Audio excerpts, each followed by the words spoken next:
السلام عليكم. يلا بينا النهاردة نعمل أكلة اقتصادية ونوفر كده في الأكلات بتاعتنا وفي نفس الوقت نغير في الطعم. ويلا بينا نشوف. سامي الله. ادي 3 معالق زيت وكبار، وهنجيب بصلاية كبيرة أو بصلتين متوسطين الحجم، وهنقطعهم بالسكينة خرط كده، ما تحطهمش في الكبة لأن احنا عايزينه يدوا شكل في الرز بتاعنا، وبيدي طعم كمان جميل احسن من اللي بيبقى معمول في الكبه. انا حطيت البصل طبعا يتحمر، وزي ما احنا عارفين البصل بتاع الصياديه بيبقى لونه مصفر كده، يعني درجه حلوه. فانا عشان احافظ على الدرجه دي ببتدي اقلب من وقت للتاني عشان كل البصل ياخد نفس الدرجه الدهبي الجميله مع بعضه. طبعا اللي اول مره يشوف قناتي وعجبه الفيديو يا ريت يشير لاصحابه ويقول لنا رايه. احنا خلاص كده بقى اللون الذهبي الجميل زي ما انتم شايفين، اللون الاصفر الحلو ده. هبتدي ازود اول كوبايه ميه، انا ما بزودش كل الكميه بتاعه الميه عشان احافظ على اللون الذهبي الجميل معايا. دي كوبايه التانية هي زودتها علشان برضو على فترات عشان يفضل اللون الذهبي محتفظ بجماله. بعد كده هجيب الملح بقى زي ما انت عايزه. انا بحط معلقه صغيره ملح، يعني علشان برضو الملح الكتير بيتعب، او حسب مذاق حضرتك. فاحنا كده خلاص انا خلصت كده، الميه غلت. هبتدي برضو اشوف كده هنعمل ايه بعد كده. معايا التقليب دايما علشان يفضل كله اخد اللون. هزود بقى اهم حاجه في التوابل بتاعتي، معلقه الكمون الكبيره ومعلقه فلفل صغيره.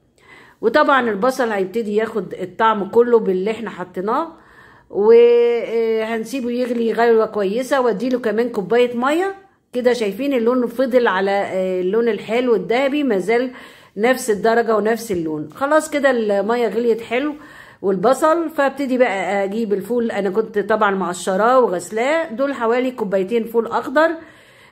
هجيب فصين حبهان افضيهم. لو عندك حبهان مطحون حطي نص معلقه صغيره زي ما انتم شايفين كده. هضيف برضو طماطميه متوسطه الحجم كده، او حتى لو كبيره لو انت بتحبيها كده في الاكل، وقطعيها قطع صغيره زي ما قطعنا البصل. طبعا الالوان هنا بتلعب دور جامد قوي في الاكل، شكل الالوان، عشان كده احنا حاطين الاحمر. هضيف كمان فلفلايه، او دي شطه يا جماعه بس مش حاميه، يعني انا عشان بس طبعا مش عايزين الاكل يبقى حامي. فهنضيف يعني انا هضيف نص الفلفلايه بس، واقطعها بالمقص كده لانه اسهل انه يديني قطع صغيره وسريع طبعا ان انا اخلص الكميه اللي انا عايزاها، فبقطعها بالمقص على طول كده. وطبعا ممكن تستخدمي الفلفل الاخضر العادي نص مثلا واحده، عشان تضيفي اللون الاخضر كده ازاي يبقى فيه الوانات كده بتريح العين وتفتح النفس. طبعا دي اضافات بتدي طعم حلو للاكل. لو انتي مش عايزه برضو دي براحتك، بس يعني انا جربتها وادتني طعامه للاكل، فانا بحب كمان اعمل الوانات كتير بتبقى في الاكل بتاعي. خلاص كده انا حطيت اللون الاخضر معايا واللون الاحمر ولون الفول والرز. الوقت هيجي كمان وياخد اللون الذهبي. اسيبه بقى يستوى الفول علشان يبتدي كده نحط عليه الرز. فانا كده خد كده يعني 3/4 سوا تقريبا.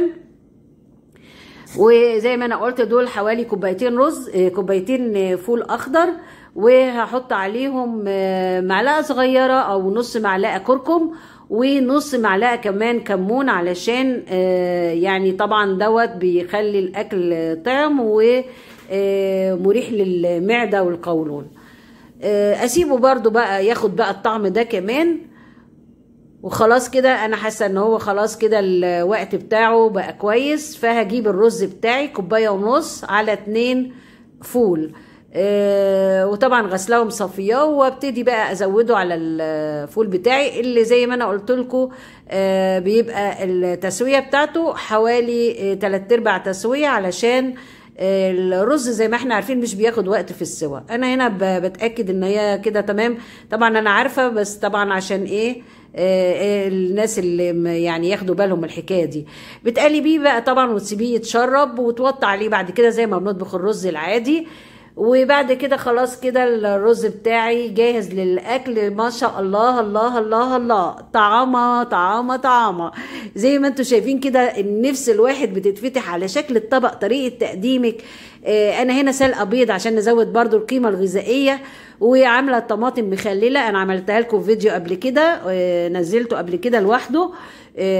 وكده الاكله كلها بقت قيمه غذائيه متكامله مع البيض المسلوق بتاعنا وشويه الخضره كده، وقطعت جزرايه كده زينتها زي الورده عشان برضو اعطي للعين الحلاوه، والواحد كده ياكل وهو نفسه مفتوحه كانك كده في المطعم بالهنا والشفا.